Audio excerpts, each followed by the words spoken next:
cold state of Maine. The only thing I know most people want to tell you is just you have to keep the cold where you're at. I spent a week in Camden. I thought that was a pretty neat town. I had a good time there. Now, see, most folks going to think Camden's in New Jersey, but you're probably saying Camden is in Maine? Camden, Maine. Yes, sir. Yeah. See, folks don't get there that often. They don't know about that name. They just know the lower states. And trust me, Camden, New Jersey is pretty cold also. There's also a Camden, Ohio, too. Oh, is that right? Yep, that's true. Yeah. Boy Scouts of America has a Miami Valley Council has a camp down there. Okay. Very small town. Yeah. Excellent. Excellent. All right. Well, it is a little bit after 7, so I'll go ahead and kick this off.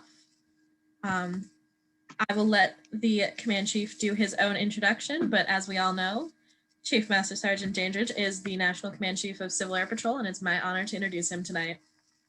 Welcome. Well, thank you. And hello, everybody. Thank you all for coming in and having some time that's free to be able to log in and share some minutes with each other and some good hospitality. So we're taping out of Ohio Wing, and this is being recorded. The background picture you see is just my little intro card. My claim to fame, believe it or not, is I'm the chief that's been lucky enough to serve both sides of the St. Louis Arch. So I was previously, before taking on the position, the Missouri Wing Command NCO, and prior to that, I served also as the command advisor for the Illinois Wing. Had a great time, served in the Air Force for a little bit, 30 years worth, and was just lucky enough to find Civil Air Patrol, as so many of us do, and then have a chance to participate with the great organization, meeting and serving our nation and our peers. So that's the intro card, that's the background. It's always nice to have a pretty background.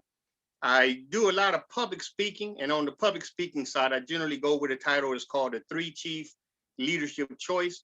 Obviously, if you see at the bottom of my picture, I was a Chief Master Sergeant, First Sergeant, and I retired as a Command Chief, and then I wear our Civil Air Patrol chevron. So I kind of just like the way it sounds, 3-Chief.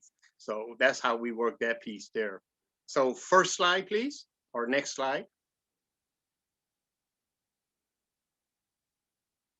So today we're talking a little bit about inspiration, and I think we have cadets as well as seniors, but probably more seniors. And the way I was looking at this, if any of you guys had the opportunity to do the youth development conference we had just weeks ago, we had a purple background from our cadet program folks, and we had a wonderful virtual conference. So today, since we're talking inspiration, I thought the title would be pretty nice just to say, Dreaming to Succeed and Inspired to Be. And then you tell me what it is you think, that you want, and where you want to go. Now, for most of the seniors, you're already there. You pretty much have figured out what it is you want to do in life. And for many of our cadets, you know, that's what this is all about. It's having an opportunity to think more about what their tomorrow could be about. It's like, where can I go? So how do you get to be this great cadet who's making these wonderful decisions, and then turn around and you meet all this senior leaders who are in the Civil Air Patrol providing these great guidance, coaching, mentoring, and leading. And then take that and find a way to say, I'll do the things that you're telling me I need to do. I'll take those opportunities with our cadet programs and take those chances to be a leader. I'll be that person that goes to the encampment. I'll go ahead and do a couple of national cadet activities. I'll do things at the squadrons. I'll attend. I'll learn how to say what my preamble is and be able to do all the things necessary to rise up. And if I'm very fortunate, if I'm very lucky, I'll even find great success and possibly be a person that earns 3 diamonds along the way and have that chance to be called a spotsman. But those are things that's going to take time. And the beautiful thing about when you are dreaming to succeed, some people think that, you know, the dream is, oh, one day I'll buy a lottery ticket, hit it, and I'll just be there. It doesn't really work like that often. Life is about dreaming, and then you have to work very, very hard. And you have to pay your dues, and you have to make sacrifices. And you'll have to do some things you just don't often want to do. But in order to get to the path that you really want to succeed in, you have to. You have to do what so many of us online that are senior members have done. When you look at our NCOs and our officers, we all decided to do some things that may not have always been what we wanted to do, but we wanted to do what we are doing. So we took all parts of it, and then we decided to keep in it. Some of us touched it for an enlistment, and then we left. Others went on to college and found some things in industry. Others wind up being great police, EMT, fire, you can fill the blank, pilots. And they just lived a life that they hope that they could do in their dreams by following and planning and then executing and then graduating, getting the certificates, things of that nature. We're taping out of the Ohio wing.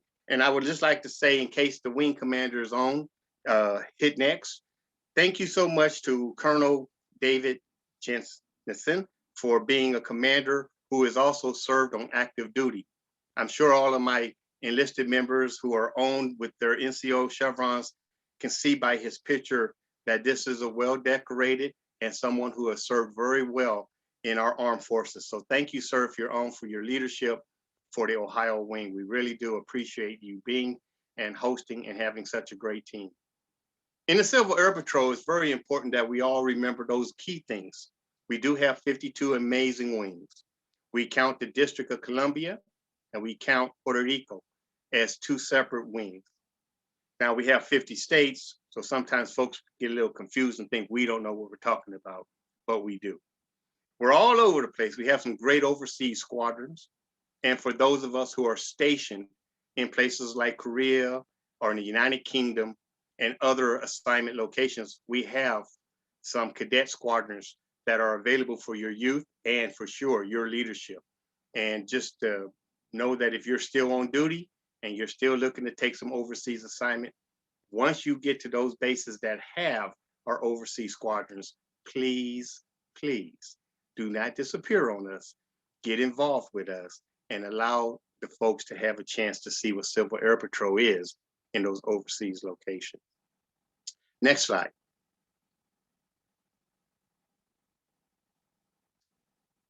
So my story is not a hard one, but you know, when you think about what people say, what inspires someone, sometimes we have an opportunity to just look back and see where a journey has taken one person. And then we wonder, how do I stay on course? What do I alter?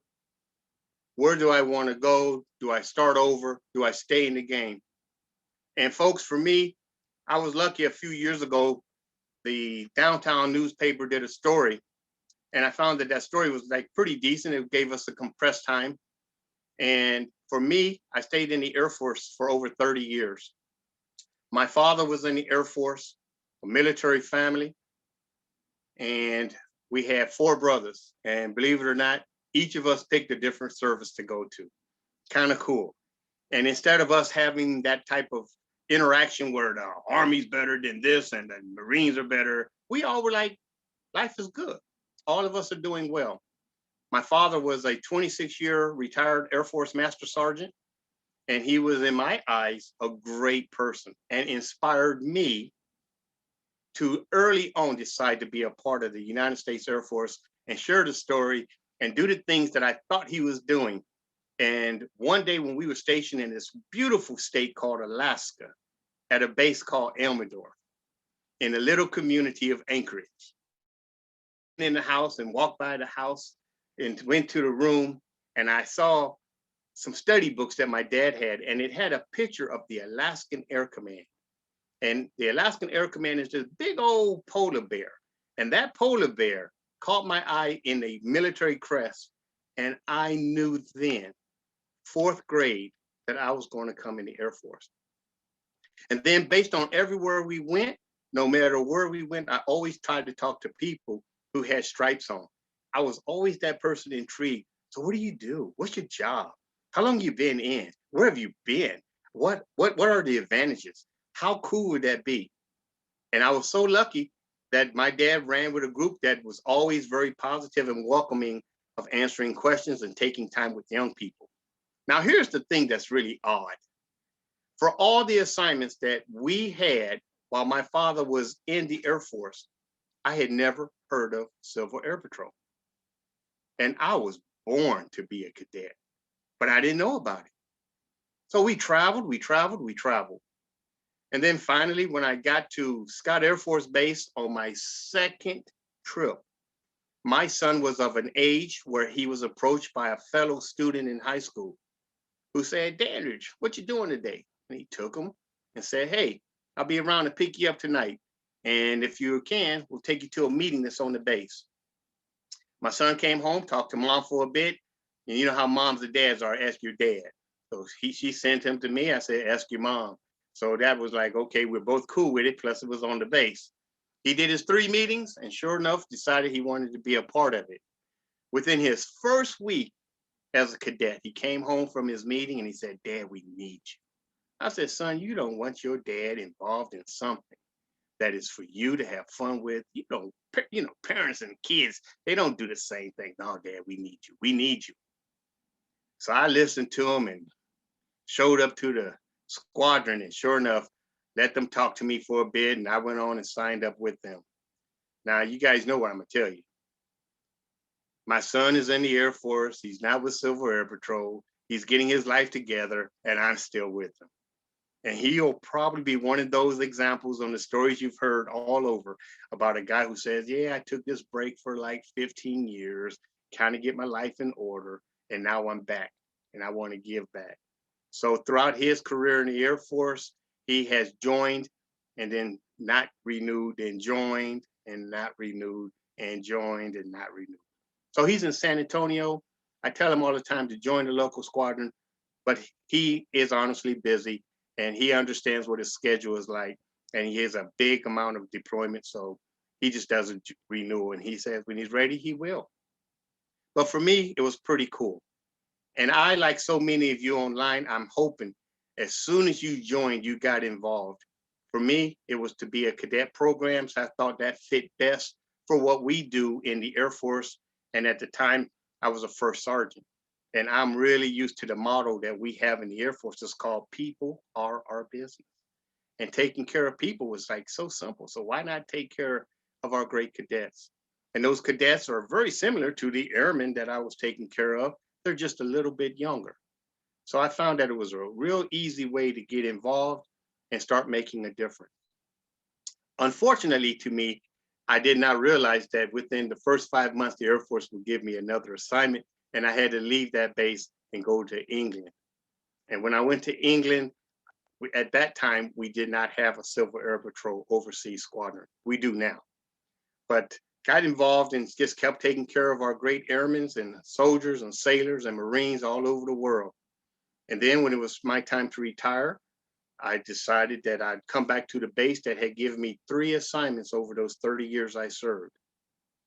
And once I retired, I came right back to the squadron that I started with, which is the Wild Cards, the Scott Composite Squadron, Illinois 205. Now, many of you may have stories very similar, but a lot of folks are all the same way. Our children get an interest, we sign them up, they come home and they say yes. They tell us that they need more seniors, they need more grown-ups, and I think we're going to need you. And just like my son that I just described, we turn around and we do it. You may have a grandchild and that's why you're there.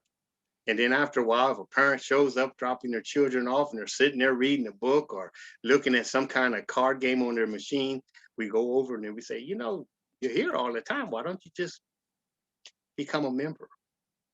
So hopefully you guys take that opportunity. Now I understand COVID has been a pretty rough year for us and we all had to do the mask and we had to make sure that we had to do a lot of things to keep each other safe. And so we did a lot of things in this same format that we're using today, the virtual meetings. In the beginning, it was exciting. We were all trying to figure out how to do it, what button to hit, who's controlling it, who lets a person in, who lets a person out. How do we make sure we can record? How do we do it right? We got to have an awareness about how we operate. But as the time and the months went by, we began to get a little more comfortable and proficient. Now, we in our organization, we're working hard to make sure that we keep our interest and do things. And right now we're all just eagerly awaiting for the remobilization to allow us to all to get back together. And all I can tell you online is you're listening from all over the United States and possibly an overseas squadron is, we're almost there. You see how the good news is beginning to sound. You see the vaccinations are getting around.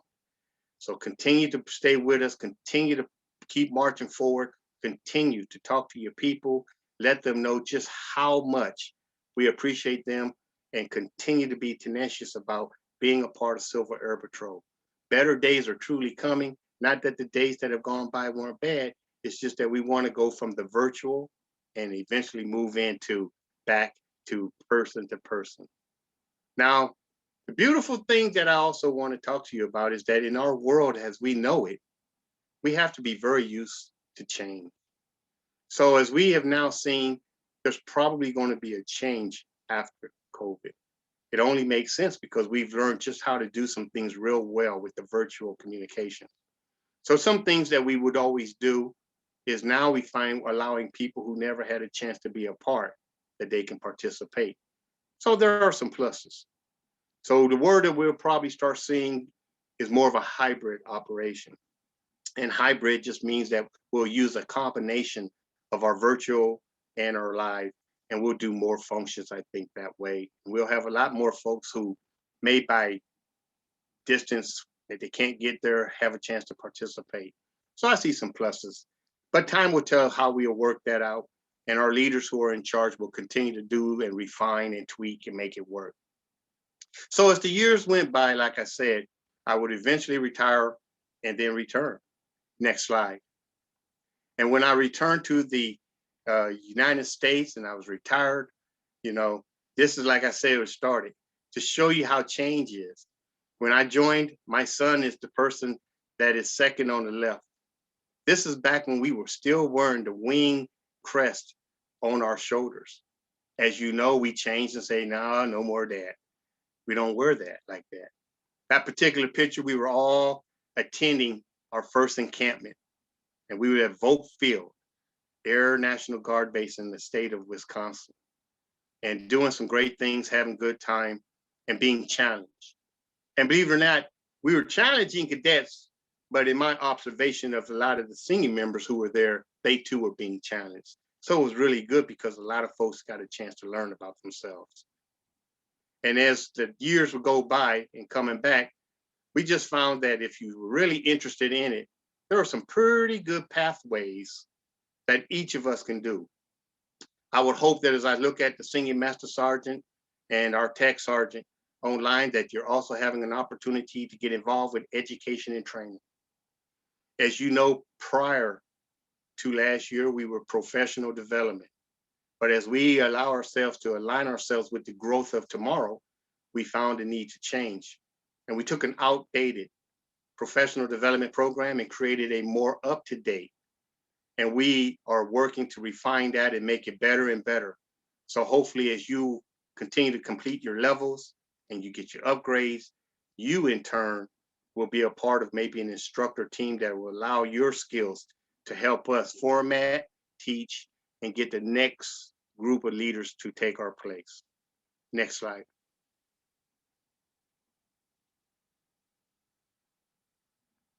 So for me, when I first got into Civil Air Patrol, yes, indeed, the first boss for me was my squadron commander, and his name was Major Scott A. Summer. And like I said, immediately I started doing cadet programs, and I was with the United States Transportation Command. Left, went to Europe, came back, and after a while, my commander who was in the group, he asked if I would consider doing some stuff for more squadrons versus just mine. And I became their advisor, and I would visit all the different squadrons that we had in Southern Illinois and across the bridge. And although I was in Illinois, I would just work all the Missouri wings, folks that had squadrons nearby. So I had a lot of fun. And we saw a lot of growth, and we really have a wonderful partnership. The reason I say that is just so you know that sometimes there's a whole lot of knowledge to be gained when you just go over the property line and you see how your neighbors do some of the things that we do. There is a lot that you can learn when you do another state's conference. So during my very beginning years, my very first wing conference was actually Missouri, even though I lived in Illinois. And then my second was Louisiana, because I was curious to see how other organizations operated in the same things that I was learning from my state. And if there was an opportunity to find a way to improve on our processes, then I could take that, have a contact, and try to implement where it would fit and make our programs even better. So if that's something you're not doing, I would ask that you consider doing that. Don't lock yourself always just where you're at. Be able to and willing to go across state lines and learn to work with your you serve in. And you might find there are some good ideas that will allow you to improve the processes and make the programs that you're a part of so much better. Eventually, though, I had a new wing commander, and he and I lived 11 miles apart, and we had saw each other a great deal when we were both working at the group level. And then he asked if I would also move with him to the wing, and I would serve as his advisor. Now, when I was on active duty, oftentimes part of the job description was always advisor. So to me, that's a great title, command advisor. It works perfect. I was already familiar with it. We worked together for 4 great years, and had a lot of growth in our wing and saw a lot of wonderful things and programs improve. And then eventually, like I said earlier, we all have to get used to change. I've heard these stories about people telling me, oh yeah, years ago, one squadron had a commander for 20 years. But the reality is, in order to give each of us an opportunity to learn and try and become, we have to move and let others sit in the seat. And we have to keep that cycle where my job is to find the person, teach the person, and let that person replace me. So when I left Illinois wing, I had a Chief Mitchell, and Chief Mitchell took the baton.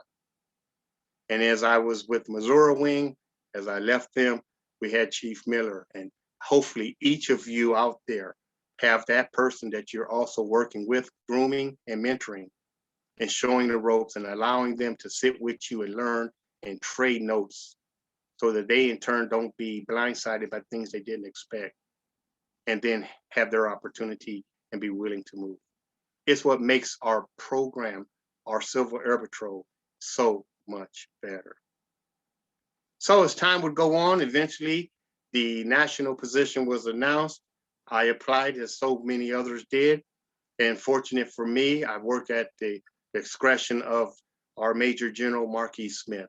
He hired me, and it has been a wonderful opportunity to serve with such a great leader.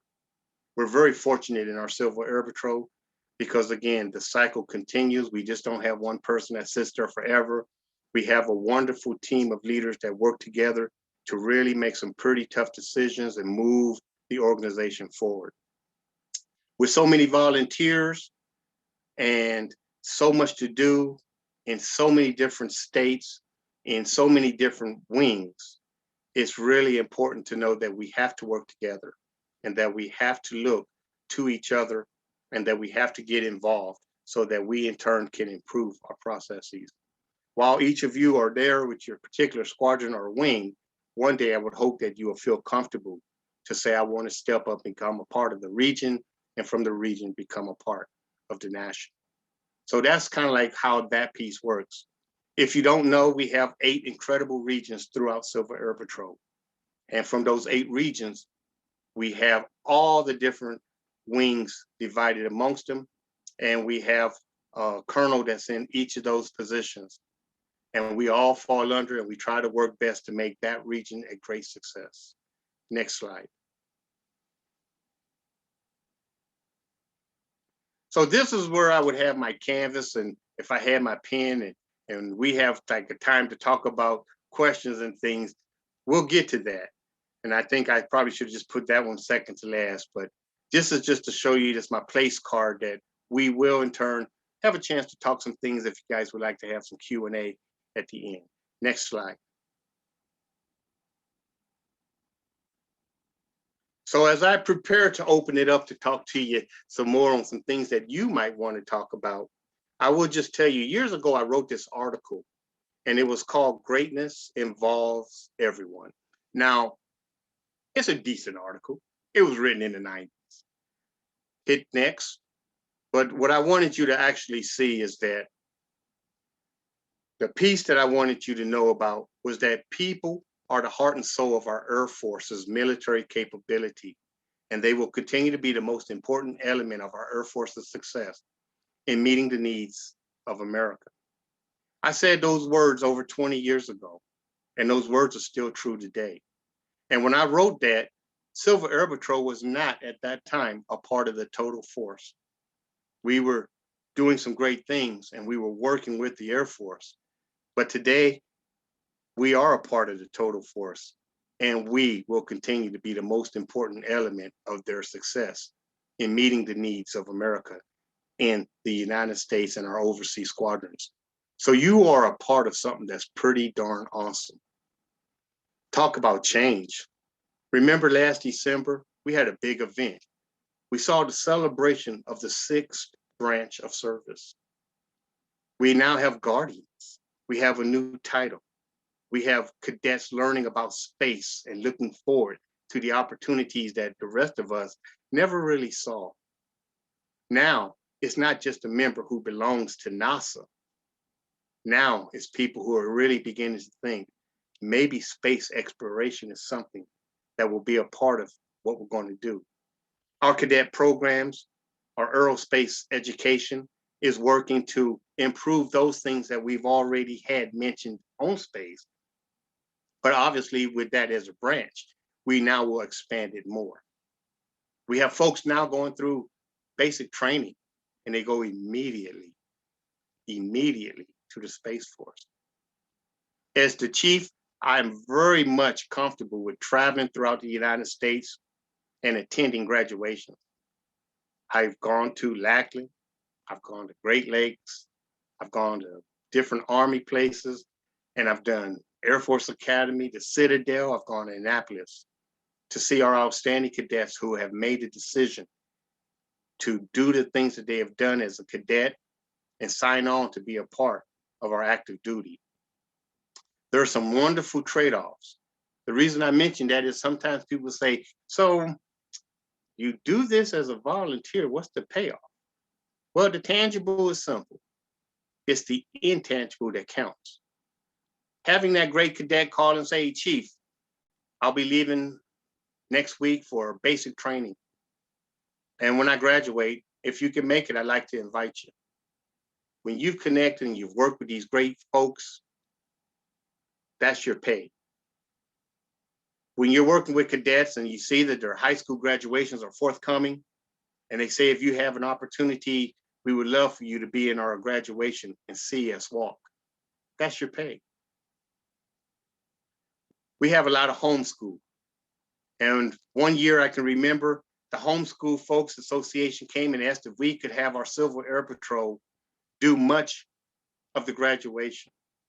These are the kind of things that you can do and then see the pay of your efforts. And one year we had our homeschoolers, the ones that had musical, they played piano, drums, guitar, they sang the national anthem. Their leadership was so vital to their homeschool graduation.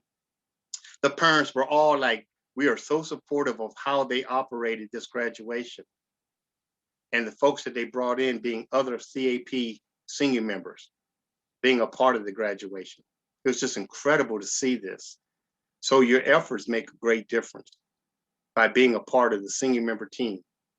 And our cadets are just amazing because they're the ones that did all the unique parts to make their graduation so memorable for so many, especially through our home school.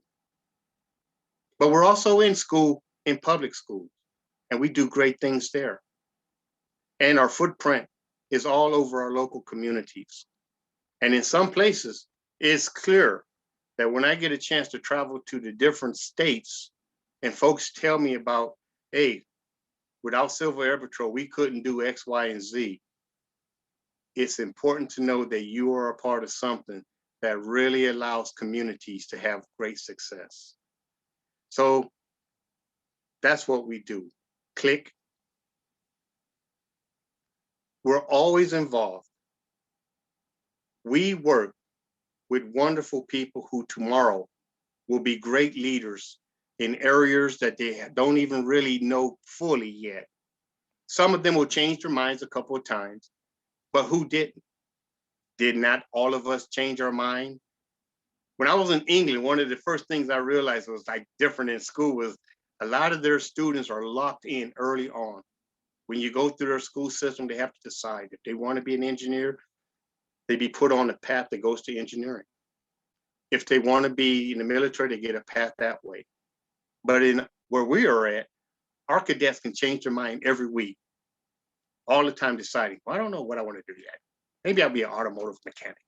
No, maybe I want to be a police. Nope, EMT. Nope, maybe I want to go to military. Nope, I want to be an astronaut. Nope, I want to do something else.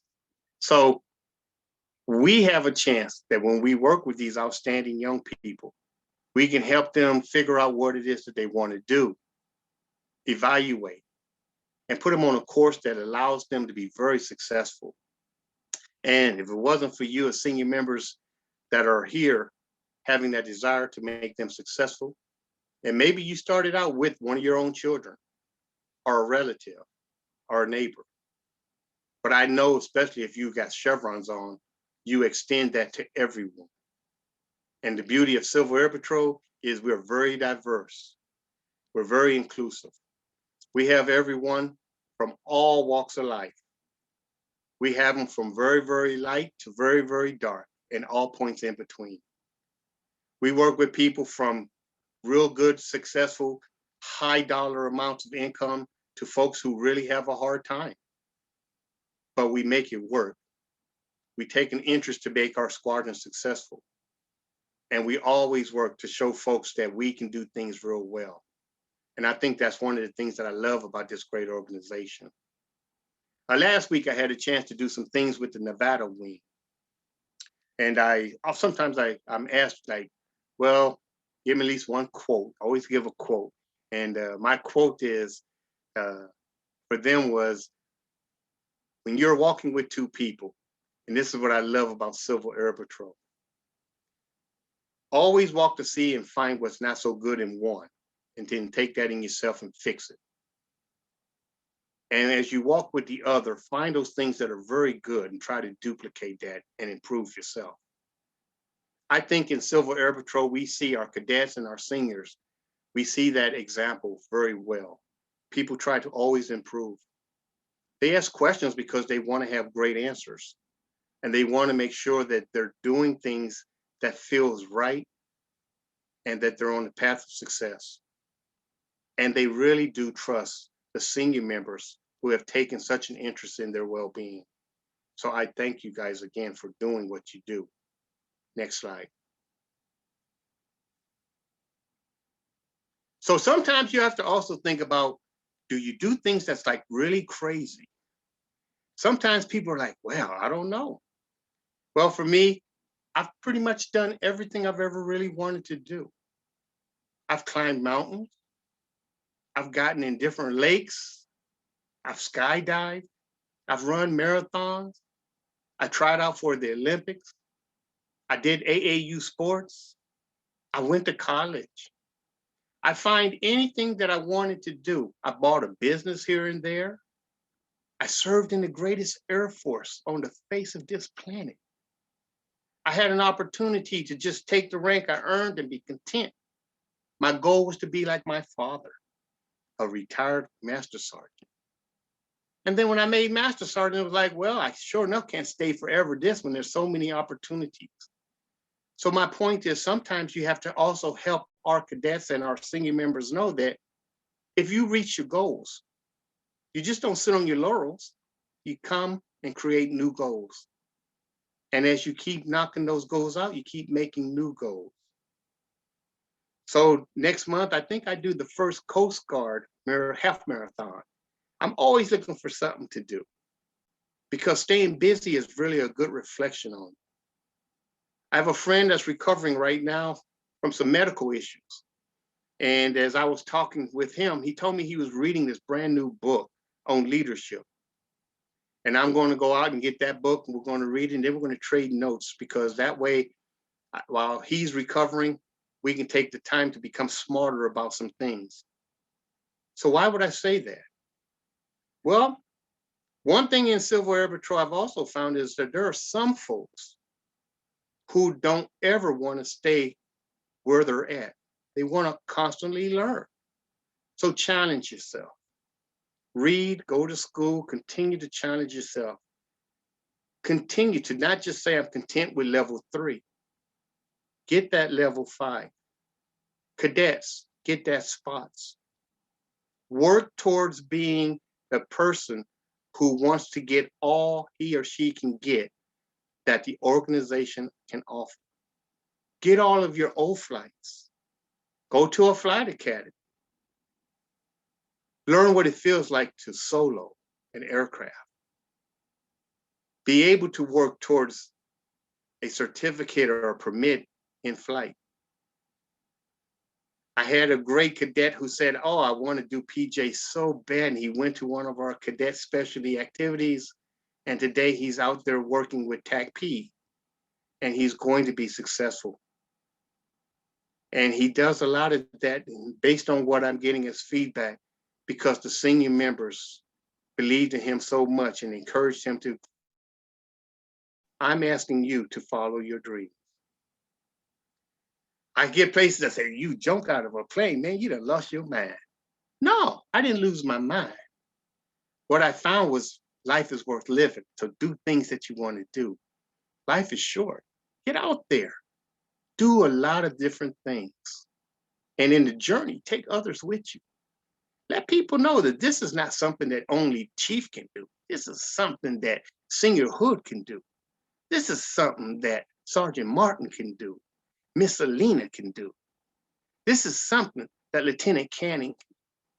So all of us together can come together to do some pretty cool stuff, whether it be in the civilian sector, but especially in the interest that we all share with Civil Air Patrol.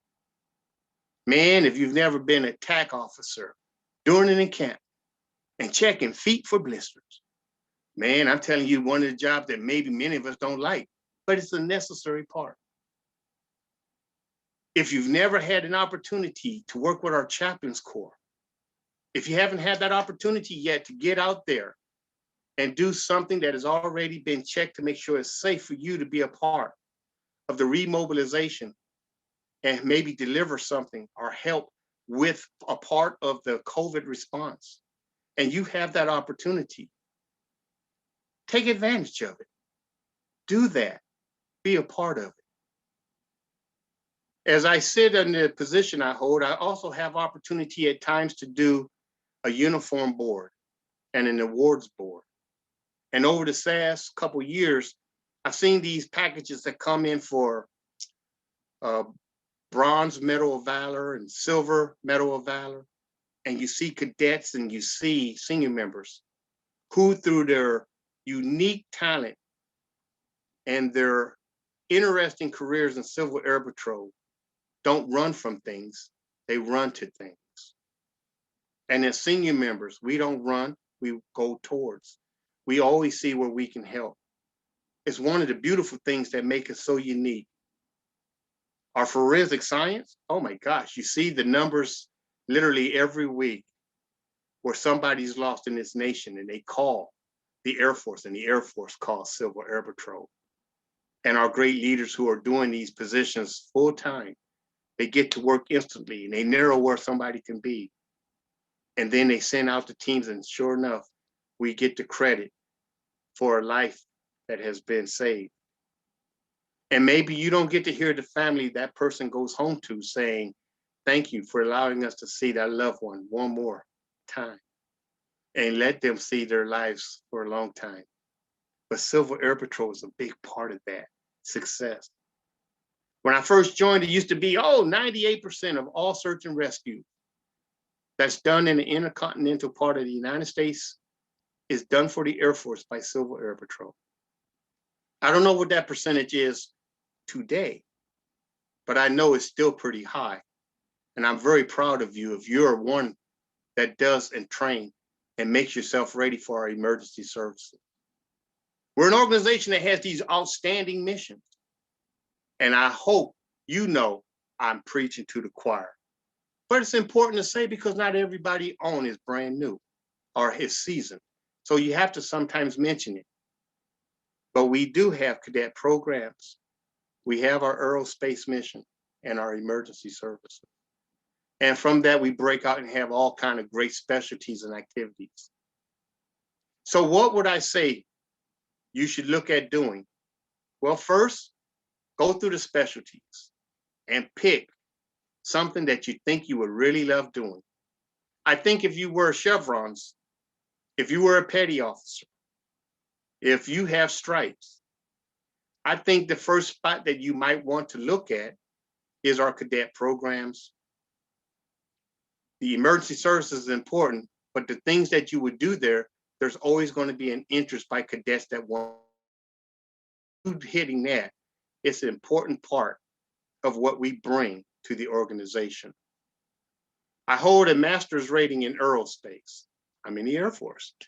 Duh, it makes sense that if I had that much time with 30 plus years, that I'm pretty comfortable with the way that particular specialty would work. But I'm also very comfortable. I hold a senior rating in the cadet program. And I, like so many of our senior members, because again, I tell you, this is a wonderful organization, I have my handicaps.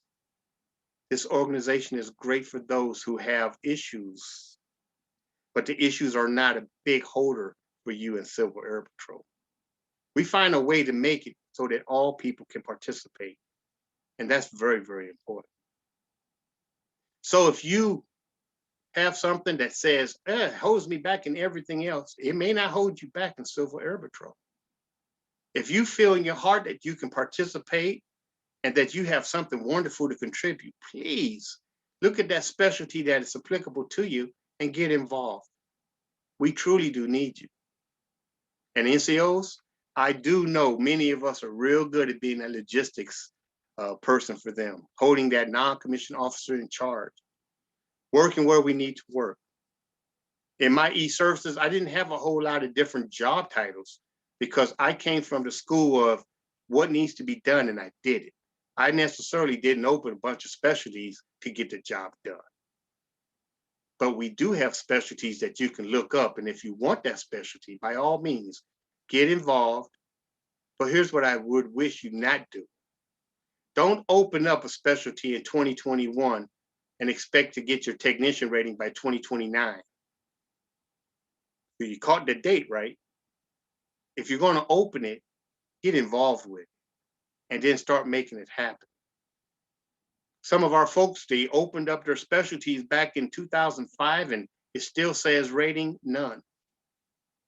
So don't do it if you don't have time. Really make the decision when you have the time so that you can get into it. We have this, like I said earlier, education and training. It is so important since we stood this up that we have folks progressing. Before we brought the NCO Corps back to Civil Air Patrol, NCOs could only wear the grade they had. Now, we all had that opportunity to progress and promote. One of the things that I really kind of said that I didn't get a chance to do is have a chance to promote. You all that come in a little bit younger and you have those opportunities to serve and promote as you complete the task, I think that's fabulous. I envy you, and I hope you're enjoying that opportunity to be able to look back and say, hey, I put that on when it was tech and master and senior, and I'm working to be the chief. Now, the officer side, same way.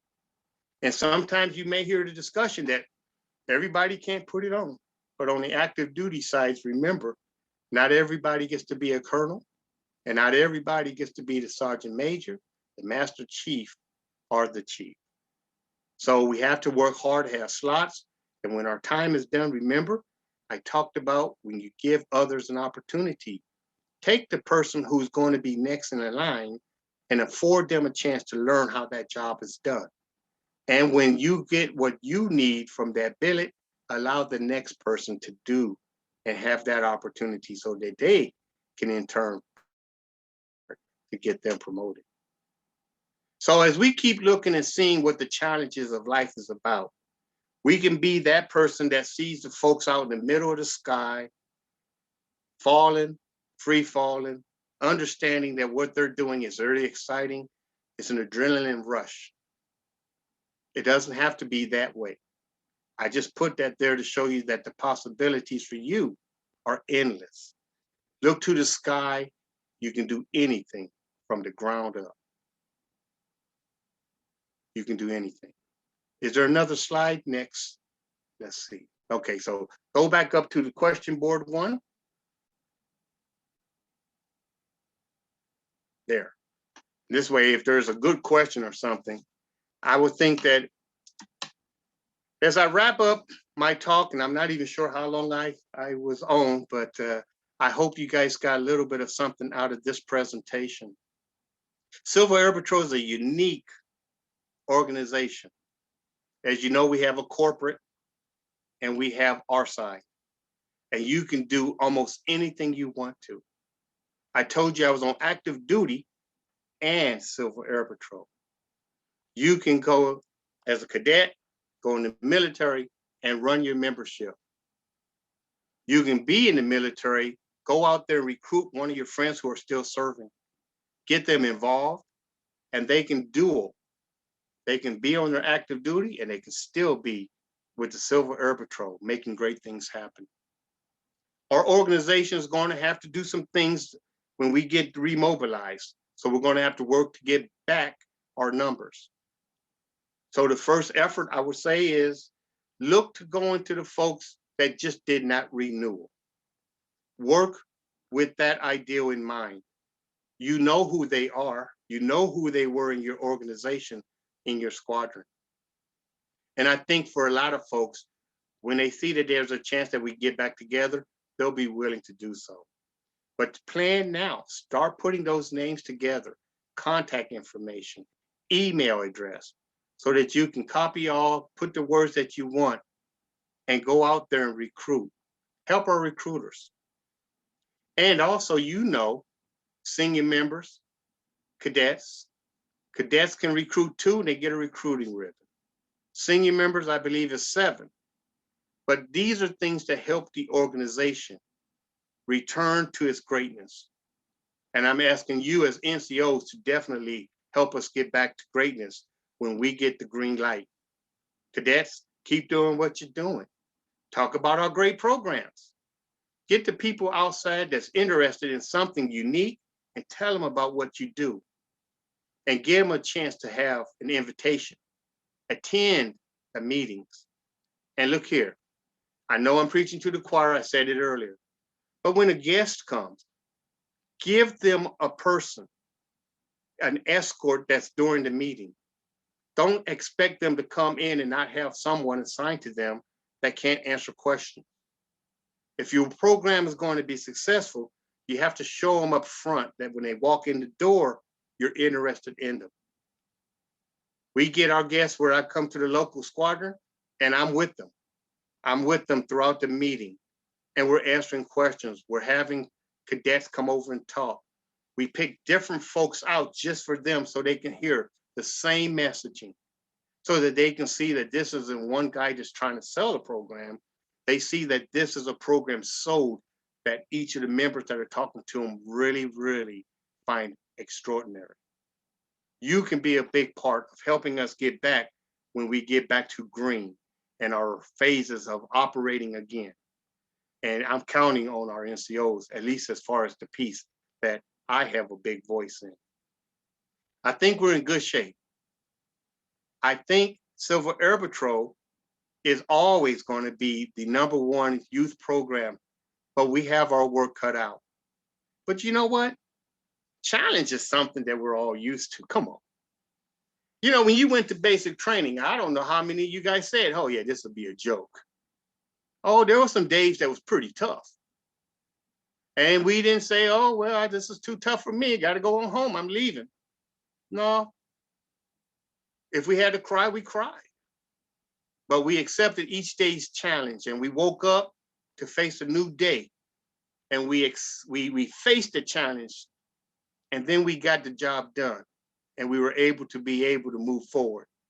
So the challenge we have today is we responded to an amazing pandemic, and the amount of great things that you have seen in notes passed down from COVID, as far as what we have done to assist in getting America back on its feet, is amazing. You guys are a part of this amazing story. So now, as we get closer to being really able to see more and more gatherings, be ready to go out there and get a lot of things done.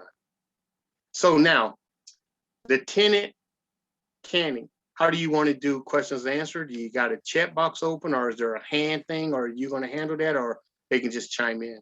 I'm fine with them just chiming in if you are. Okay. So anybody got some questions? And I can tell any kind of story. I was just trying to make sure that I at least cover some things that I had wrote down. And I'm happy to talk about any career field. And for those who are a little curious, I was Air Force Civil Engineering, missile training, Air Force First Sergeant, career advisor, and I retired as a command chief, and I was the Air Force Environmental Manager. I did Air Force Honor Guard for 20 of my 30 years, as far as base honor guards. Very good with customs and courtesies of that sort. And with that, if you have a question, chime on in.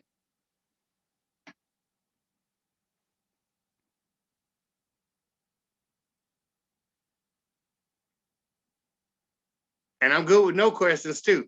I've met your expectations, but I'm sure somebody out there might be curious about something, anything. I have a question, Lieutenant Penny from Great Lakes Region, Ohio. I know when I first come back into the program, they talked about that they were wanting to expand the NCO program to include non-military members. We're just not ready yet, sir. Okay, so National's still looking at working with that and stuff. But they say, you know, we moving kind of slower than we wanted to. Remember, I would just say it like this, sir. Good question. We were a part of Civil Air Patrol in its birth. And you all know we came around on 1 December 1941. The NCO was an integral part of all the great things we did through the war and through the Cold War. And somewhere along the line, by 1970s, the NCO piece disappeared. And then from the 70s all the way through 2013, we didn't have NCOs. We had a few that came in and they just pretty much kept the rank. I didn't know when I joined, you know, I said I'm a chief, I was going to be a chief. And then 6 months after the senior member thing came through, it said second lieutenant. Now, no one can tell you that they ever can find a picture of Chief Dandridge wearing anything saying lieutenant, because that's not what I was going to do. I wore my chevron. I was very proud to be a chief, a person that had earned all of these. And I didn't think that it was fair for folks to say, all right, cadets can see what a chief, a senior, a master, a tech, a staff, a senior airman, an airman first, an airman, all of those parts, and not see it in the senior side of the house. So for me, I always wore it. I didn't care what the card on the membership said. Chief Dandridge was the guy that came around. By 2013, when the Air Force announced that the NCO Corps was going to be a part of Civil Air Patrol, the key that was really important there was the NCO can now progress and advance, which previously wasn't a part of the picture. So as that opportunity came, some people thought, oh, it's like the light switch. You just hit the switch, and just like that, you're going to have people in it. Well, you took 30, 40 years where you didn't have anybody doing it. It's just not going to fix itself overnight.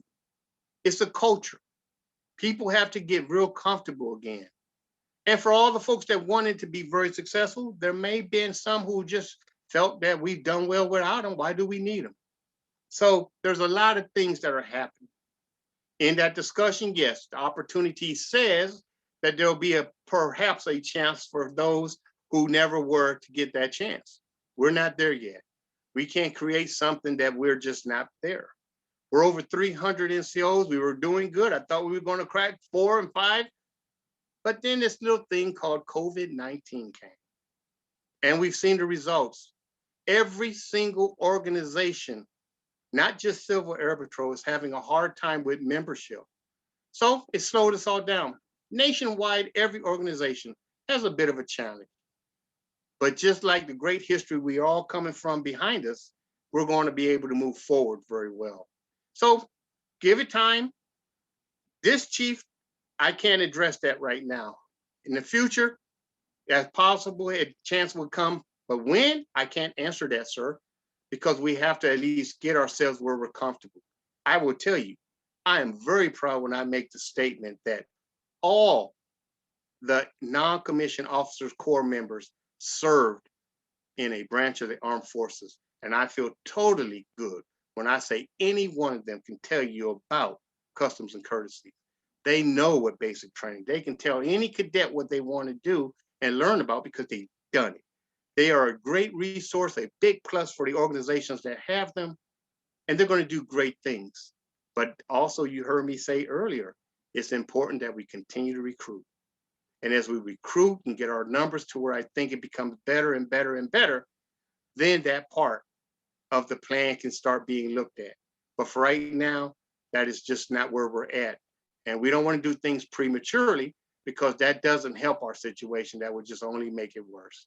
So I don't know if that answers your questions well. I didn't say we don't do it. It's just that we're not there yet. But it was a great question, and thank you, sir.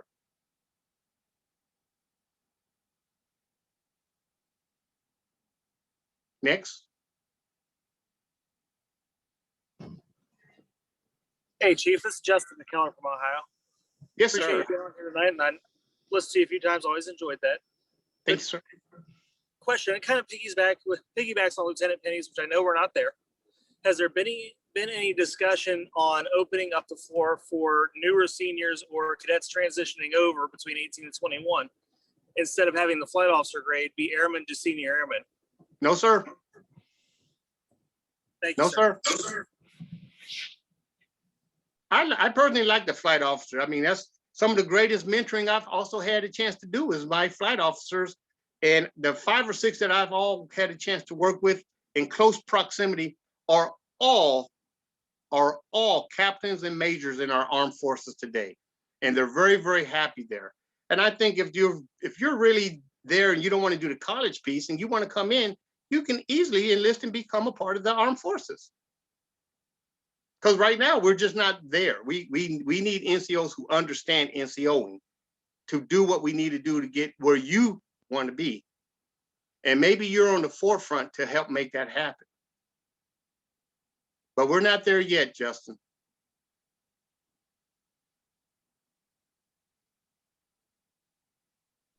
Appreciate that, Chief. Thank you, sir. Yes, sir. Thank you for the question.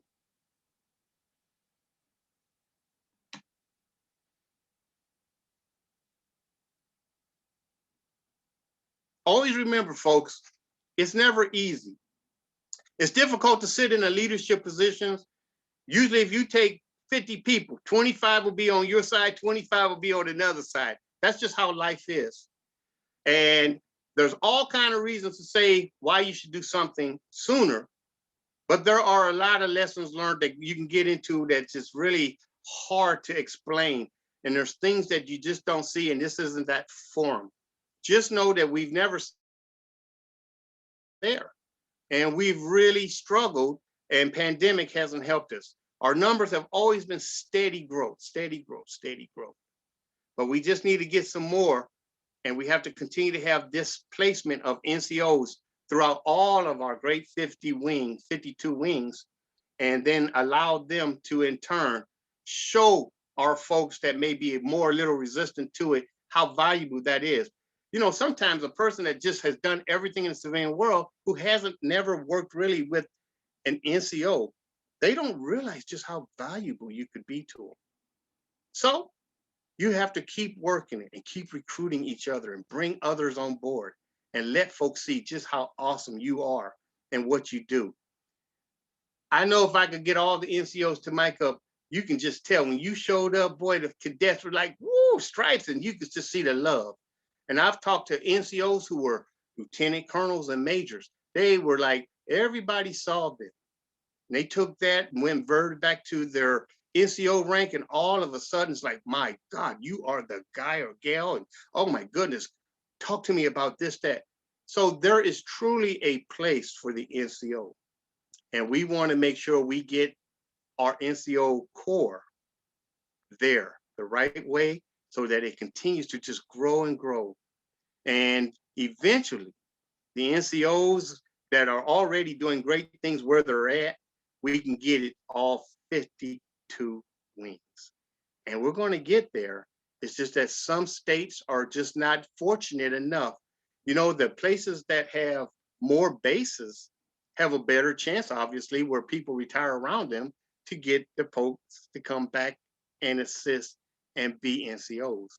Places that don't have pretty much, we have to work harder. That's all we have to do. You just have to keep working harder. So thank you guys for all your effort. I'm thanking you early because I know you guys are going to say, we get off the phone and well, I'm going to get out there and recruit my number of peers and call Charlie and call Carol and say, hey, come on back and work with those folks and bring them back and just show them that this is really worth their effort to be a part of our Civil Air Patrol. It's good stuff on the resume. It's good to make you feel good that you know your volunteer time means something. There are a lot of places you could give your time. I'm asking you to give it to Civil Air Patrol. Figure out a way to balance all the things you do in life and that you're responsible for, and then cut out and carve that piece that says CAP. And then let that be a big part of the things that bring you joy. Because there's a lot of things that we get to do with Civil Air Patrol. It is really fun. And once people figure out how they fit in, we look forward to it. It hurt all of us when we said, oh man, COVID, we can't get together.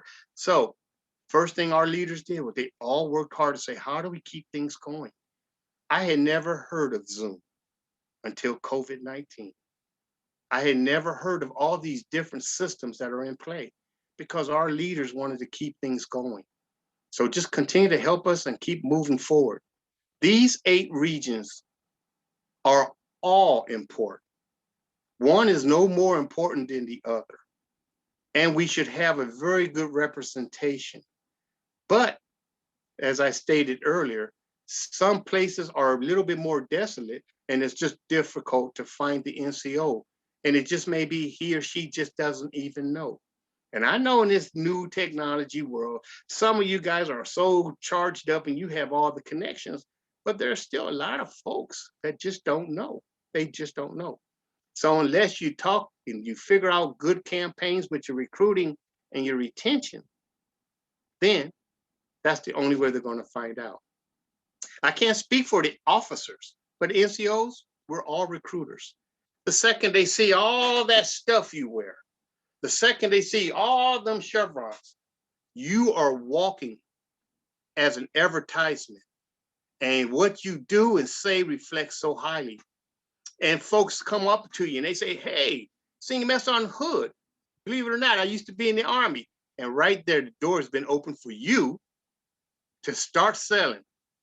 You know, some places they call it the elevator speech, right? You guys have heard of that, right? Selena, have you heard of the elevator speech? You only get the time in the elevator when you hit the button and it gets to wherever it goes and stops and opens to sell yourself, your program. So start thinking, NCOs, officers, cadets, what is that elevator speech that I will use to help try to recruit and keep members? And take that with you, understand what that's like so that you understand that they're listening because they're really interested. They would have never asked if they weren't. And get that down so that you can be brief and comfortable and have your salesmanship just perfect. And we can in turn bring on more people, especially those who previously did serve in the NCO side and our civilian side that wants to do something unique for nation, state, and country. So get busy. If you ain't been thinking about it, start thinking about it. Get yourself a card and start writing. Think about this. Get yourself a document that you have on your computer and start writing and typing and go back to it periodically and refine it. And then if you need to, contact somebody like me, someone in your chain of command. Say, hey, this is what I wrote as my elevator speech. What do you think? And don't just be like, I don't want to hear it. Just listen to see what they say. And if you can find that it's a good point, make that adjustment. But that's a big part of what we're all going to have to do. We're all going to have to be a part of the recruiting and retention. And non-commissioned officers, you guys are a big part of that. You know, some of those officers that we have, they're pretty young too, and they've never seen how a military structure operates. So our structure is that way. So the ones who have already been through that, you can help them understand why we do things the way we do. We are a part of the total force. We fall under the Air Force. We aren't obligated that the cadets complete all that great training and come in the military. They don't have to, but we follow the structure. So that structure is very similar in the Army. It's very similar in the Marine Corps, similar in the Navy, Coast Guard, and now our Guardians. So I need you to be a big part to help them figure out why we do that. Why are regulations posted? Why do we have to even follow that? Why can't we just go off what we think we know? It don't work like that. You gotta help and guide them. And when they finally get to where they say, I got it, then we move on to the next person.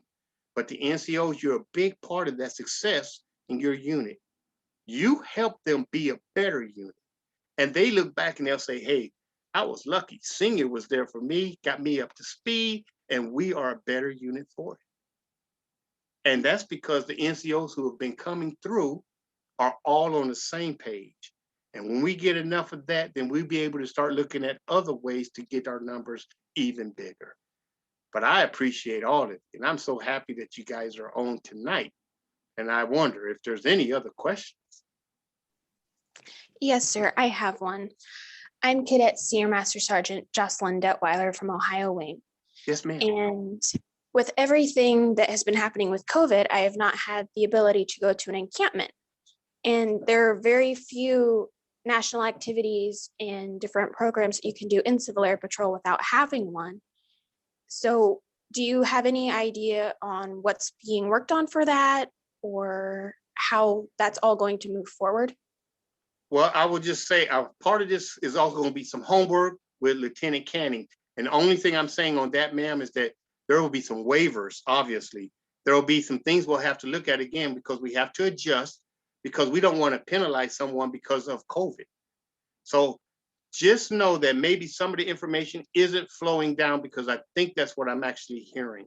So we're going to make an effort to get some more information to the CAC, and our CAC can get it passed out. So yes, you're right to have a concern about, if I don't have encampment, how can I apply? But I do believe that part of the words that were passed in the cadet programs is we were doing waivers and we were looking at case by case, things of that nature, okay? All right, thank you very much, sir. Yes, ma'am. Thank you for your question. And thank you for being a part of our Civil Air Patrol. You're welcome. Thank you, sir. Okay, I want you to have Lieutenant Canning email me when you make chief though. Yes, sir. All right. And we have to be there for each other. We have to support, push each other. We have to encourage folks to keep moving forward. We have to find the senior and the chief that came in with that big rank, and they don't necessarily have to do all the things to get the level, but we have to encourage them to keep on upgrading and knocking out the next level. Just like we ask our cadets to don't just get there, don't hold chief. Chief is wonderful. Cadet chief is like the bomb. I love it. But we got to get you to learn that Mitchell. We got to open up the opportunities that let you apply for scholarships and grants and things like that. To be able to become an airman first class in the Air Force, if you enlisted, you can do that with a Mitchell Award. Well, in the Civil Air Patrol, it's good that you understand that you're an E8 and all the other branches, but I need you to be an E8 that understands Civil Air Patrol. So you take all that great knowledge you have from the service and you start understanding more about CAP, then you become the force multiplier.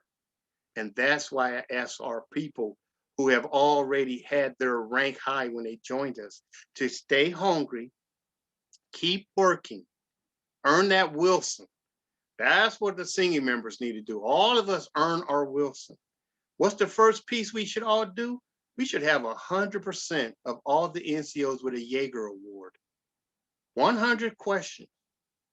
You can do it with a virtual, you can do it online test, and when we get back together, you can take it that way. But you got all these weekends where there's nothing happening. Pull out your book, Aerospace, and just start learning and reading the questions and prepare yourself. They're not timed. And do your homework and be prepared to take the 100-question test and get your Jaeger. These are important milestones that all of us, and there's even a ribbon for that. I know you don't do it for the ribbon, but what I'm saying is each accomplishment in the Silver Air Patrol is like, here's a piece of the resume that shows you're doing it. And then if you wear that, people can see that you're not just telling them, they see you walking the talk. And walking the talk is a big, important part for a lot of people to be comfortable when they want to have you in a position of telling them how or suggesting where they should and being able to say comments that you too understand what it is they're doing because you too have made that investment. So I don't want that to be like taking it, I'm stepping on your toe, but it's just important that you also work to accomplish the training. So with education and training, we now have a need for volunteer instructors. Now, I'm hoping, Senior Hood, that you've already had a chance to look at that and that you've working on at least being an instructor. But the instructors become the cohorts for people. And if you don't at least get that, you can't really do anything to help somebody earn their levels unless you have the distinct title of being an education and training volunteer instructor. So we have to go to school to do that. I'm the command chief. You think they're going to say like, oh, you're the chief, you don't have to, we'll just make that happen. No, no, no, no, no, no. I had to sign up. I had to do the courses. I had to read the assignments. I had to take the quizzes or whatever piece that was required when I did mine. And then I had to do the wrap-up session. We all do the same thing. There's no special break for anyone. That way we're all on the same page. And we all are in a position to make it better for everyone because we're all on the same page. And I know Colonel A, who leads us in the education and training, would really appreciate all of us who are capable and comfortable with teaching, and NCOs you are. That's what you do. So go ahead and get that volunteer instructor and make yourself available. Maybe you could be one of our level 2 or level 3, or you can be the cohort, for level 4 or level 5. But we do need you. So if you haven't thought about that, add that to your bucket list of things to do to make yourself better for our Civil Air Patrol.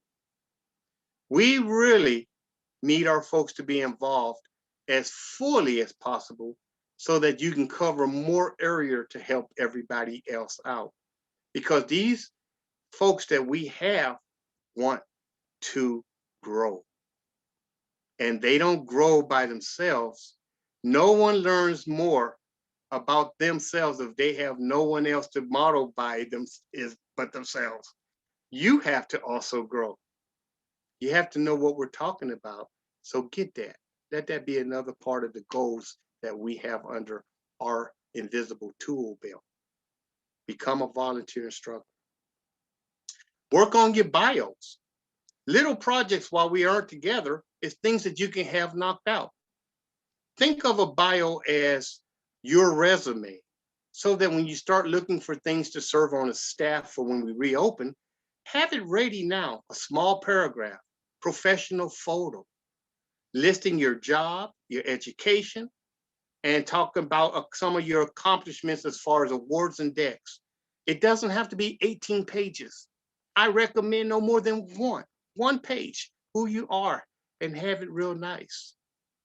And then go forth and allow folks to know when they pull you up to say, oh, if I get him to be, oh, he can be a guest speaker. Oh, when he was in the service, oh, all these things are there, and just understand how to make that work so that people know who they're dealing with. NCOs, you have such talent that they need to be able to have a resume on file so they can be able to say, I got a great guy I can recommend. I have a great lady I can recommend. I have a great NCO I can recommend. And then they say, well, what do you got? I'll send you a resume, and there you go. So work on that if you don't have one. And if you need help with it, shoot it to me. I'll work with it and send it back to you as recommendations, but you save what you want. There was a time that I used to go online and look up some of the great officers, and I kept these examples. Resumes that go 18 pages is not a CV you use in college as a professional person working for a doctorate. A resume should be no more than 2 pages. So figure out what it is you want to say that, and then press. Listing one job with 18 different additional duties is not needed. The one job is needed. And once we contact you, you can tell us more.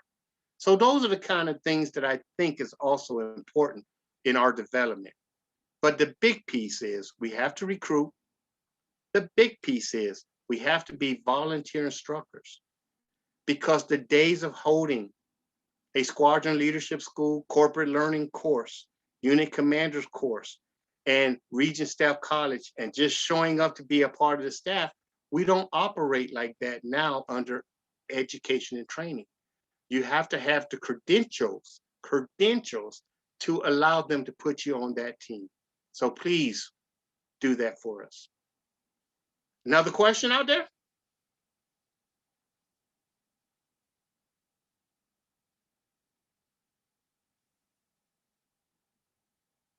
How are we looking on time there, Lieutenant Canning? Whenever you're ready to wrap up, you're free to. Well, folks, unless you guys got a question, I don't want to just hold folks just to hold them.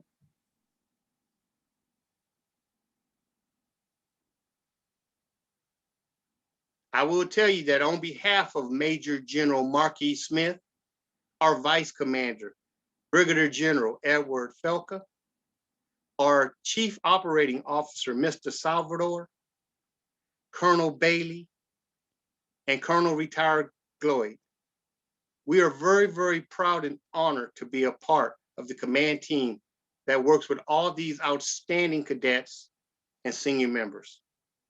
I'm honored to sit in this seat and look forward to the folks that may have chief on, and when they begin to advertise for folks to look for the next opportunities and build where we've already gone forth. I am the 4th command chief. When this program that people use, and that's a word I want you not to use, when the NCO Corps started, but the NCO program was typed, we are not a program. We are the NCO Corps. We are people that just don't wear officer rank.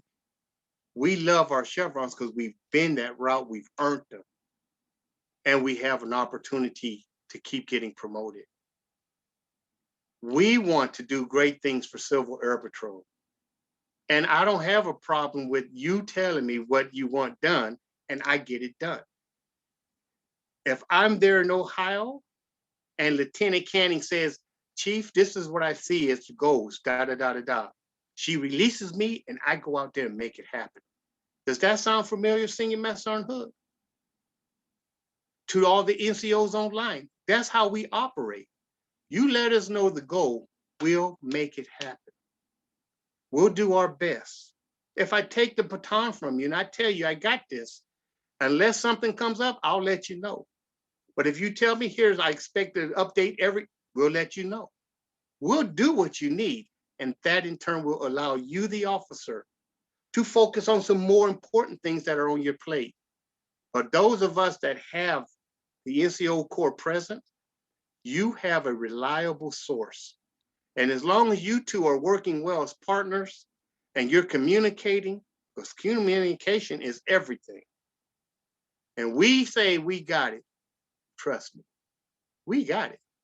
Don't know if Senior, you like to chime in and just share anything, but as I get ready to wrap up. I don't know if I have anything really to add what you already said, but it's very much that, like when I was in active duty, the commander says, okay, we need to get this project done. We have this to do. And he would turn it over to me as the superintendent. And then I had my team and we said, okay, here's what we got to do. Here's what the boss wants. And it gets done. And it gets done. And when that commander walked away after he or she said what they needed to get done, they took care of some other things. They didn't go on vacation, did they? No, they didn't. And they were very comfortable because they knew what you could get done. And they knew that that piece was taken care of. CAP officers, that's what we would give you as the NCO side of the house. You can feel comfortable with the folks that are on your team that wear their chevrons. They're proud members.